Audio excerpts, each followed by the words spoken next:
Hey everybody, Alan here from Slow Fortune, and the government has just announced a $130 billion support package with a thing called a JobKeeper payment. Not to be confused with a job seeker payment, because that was last week and that's around people that are unemployed. The idea of the JobKeeper payment is it's a payment of $1,500 to the employer. The idea is it's to help keep the employer financially viable so that they can continue to pay people and not actually put them off or make them redundant. So it's a different way of looking at things, and look, credit to the government for doing it. I think it's a good idea. The purpose of this video is just to explain to you how the JobKeeper payment here in Australia will work. Okay, so first up, the payment is $1,500 and it's paid to what they call eligible employers. More on the eligibility in a minute. $1,500 per fortnight for each worker. This is, when you look at the national average wage, it's around 70% of the median wage. Now, who's eligible for it? So there's two sets of criteria. There's an employer criteria and employee criteria. And so it's worth understanding how these both need to work. So for an eligible employer, it's a business, so that can be a company, a partnership, a trust, even sole traders can get this. There's some criteria, and I'll read them off the report here. So when you've got a turnover less than $1 billion, okay, that's most of it, we'll just leave it there. They've lost more than 30% of their revenue compared to a comparable period a year ago.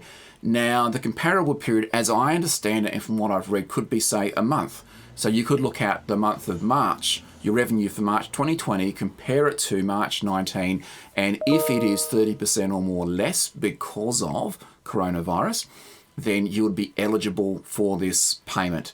I'm not sure, actually, and check the description of the video if there's an update on this, whether the eligible period can actually be a shorter period of time. If your turnover is more than $1 billion, good for you, big business. You need to have lost more than 50% of revenue compared to a comparable period. And the big banks are not eligible for this, which is a good thing, I guess. For eligible employees, like I said, there's an employer and employee criteria on this. So you must be employed as at 1st March 2020. So you must have been in employment as 1st March. Again, you can be sole trader or whatever. You must be 16 years of age. You could have been full-time, part-time, or long-term casual, employed on a regular basis for longer than 12 months as at the 1st March 2020. So that's important. Also, you're an Australian citizen, you have a permanent visa, a protected special category, a range of things. Again, check the websites out for more information on that. The government reckons it's around about 6 million employees will be eligible for this. So what happens is that this will be paid from 30th of March. So that's the crucial date. $1,500 per fortnight per eligible employee. So if I had a business and I had 10 eligible employees, it would be 10 lots of $1,500 a fortnight, $15,000 that I would receive per fortnight. And the idea is that eligible employees will get from their employer a minimum payment of $1,500 per fortnight before tax. And employers can pay more. So if your wage was, say, $2,000 per fortnight, then the employer could continue to pay you $2,000 a fortnight. $1,500 would be the JobKeeper payment, and the extra $500 would be your salary. I've had a few people ask the question on social media, and they've said, well, what if my income's actually less than $1,500 per fortnight? What I understand is the employer must pay at a minimum the $1,500 per fortnight per tax. So if they're getting $1,500 from the government, for an employee, they have to pay that $1,500 out to that employee, that they can't pocket some of that money for themselves. So if you were a long-term casual, and maybe you were earning $1,000 a fortnight, it seems from what I read that you may actually be getting $1,500 a fortnight under this arrangement from the government via the employer to you.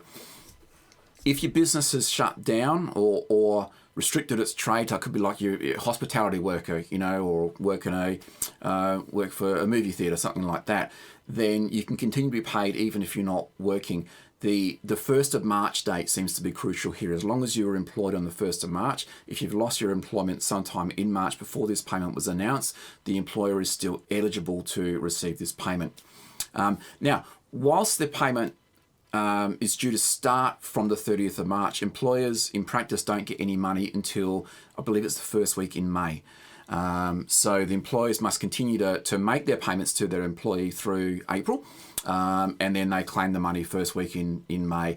I believe that they register on the Australian Tax Office site, and who knows whether the site stays up. It might crash because of this, but that's what the employers have to do. An interesting thing is that the employer's superannuation obligations are slightly different. So the JobKeeper payment, as I understand it, is there's no super guarantee contribution that has to be paid on that. And but on regular wages, that you do have to keep paying it. So an example I saw was if you normally get $1,000 a fortnight plus super, and you're eligible to receive the $1,500 JobKeeper payment, then superannuation is paid on the first 1,000 of it, and then the extra 500 that the employer still has to pay to you, they don't have to pay the super guarantee on that they can choose to do that. So you shouldn't get a reduction in superannuation guarantee. You may actually find a slight increase in it. Another question I had is, there's a difference between JobKeeper and JobSeeker payments. Can I get both? The short answer is no. The idea of JobKeeper is to keep you in a job. The idea of JobSeeker is to recognise that you are unemployed and getting nothing further from your employer or ex-employer, and therefore the JobSeeker payment is a safety net whilst you are seeking work. And just one final thing around the timing of this. So the payment is let to be legislated, and it needs to be legislated. So whilst they say that the payment will begin on the 30th of March, in reality it won't get paid until early May, and it needs to go through Parliament and be approved. Now, Scott Morrison has pointed out that it will have approval. I mean, both parties agree to it, but there's the issue of how does Parliament sit, when does Parliament sit to get this through? So I guess we don't know much more than that, other than it will be there and it will be available. So the JobKeeper payment, a very interesting payment. For there's you as an employee watching this and wanting to know, well, okay, there is something that my employer can get. You may be a small business owner watching this as well and wondering how it works. Hopefully this has helped you understand how the JobKeeper payment works. If you have any questions, leave a comment below and let me know what you think. Thank you so much for watching. And hit like, subscribe as well to get more information like this in the future. Thank you.